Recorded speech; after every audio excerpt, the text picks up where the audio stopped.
Hello everybody, welcome back to Cinema Savvy. It is myself, George, bringing you a brand new review, and today I'm going to be talking about The Thing with Feathers, which has premiered at London Film Festival across this weekend, and it's going to be releasing in UK cinemas on the 21st of November. A film starring Benedict Cumberbatch, and it's a very difficult film to talk about if I say that before I give anything away. It's the third film we're covering from London Film Festival this year, and it was a film that stuck out for me, mainly due to the fact that Benedict Cumberbatch is in the lead role. He is one of the best British actors working today, and he's an actor that does take on a whole array of projects. Yes, of course, you know, your big blockbuster, your Marvel and stuff such as that, but he has always balanced that with his lower budget independent films, working with younger filmmakers and stuff such as this. He's a very unique actor, and I'm always attracted to the projects that he is working on. So when the big list came out for London Film Festival, as I always do, I go through film by film, I start looking at the cast, the blurbs, what it may or may not be about, and that's how I started to determine a watch list. A bit of behind the scenes for anyone curious, and this one did jump out for me. I've been very politely been given a screener to watch it online, as I couldn't make the press screening here, so I'm delighted to be doing so and reviewing it now.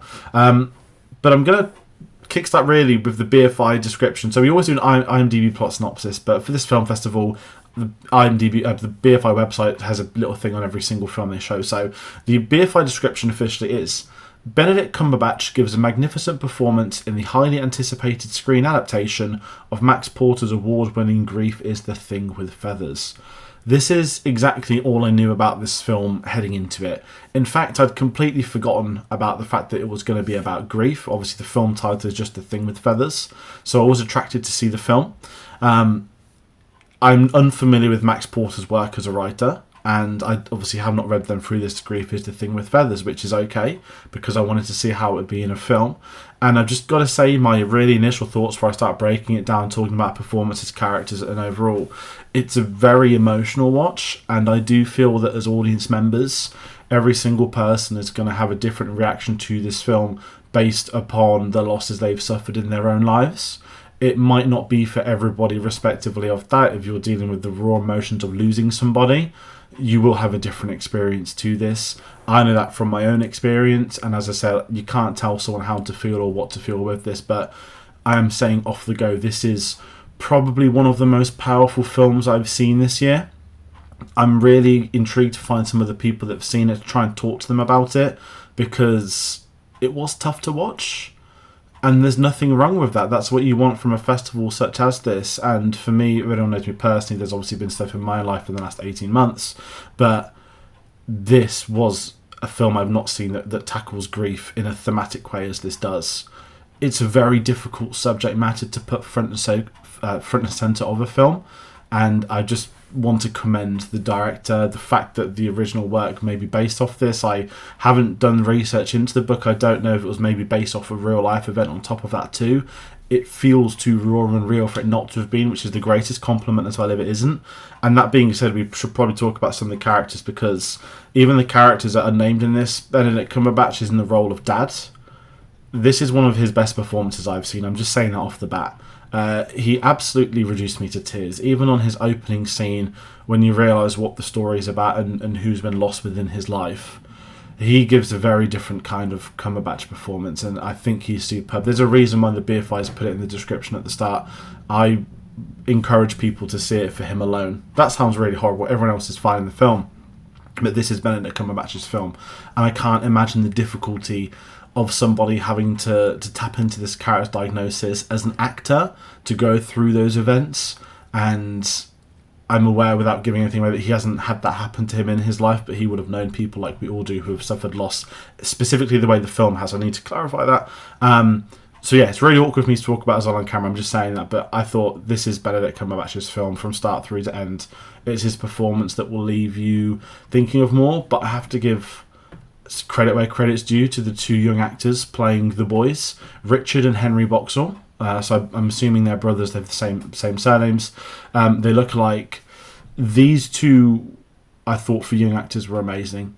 Again, it's very difficult a scenario to put young actors in, especially at the ages they are, where they might not be as equipped to deal with loss as we are as adults. Very different experiences for childs having loss versus adults.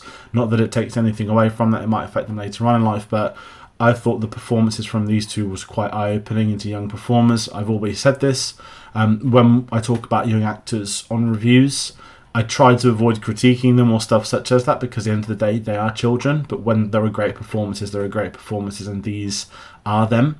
I'm always going to use this opportunity to talk about the laws in the countries that enable young actors. The UK has very strict rules, half days filming, chaperones on sets.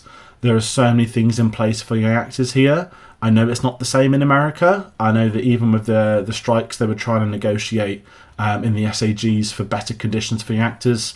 If you ever take the time to read some of the conditions they have, it's abhorrent. So I always will shout at the British film industry for what they've done alongside the laws on young people working here.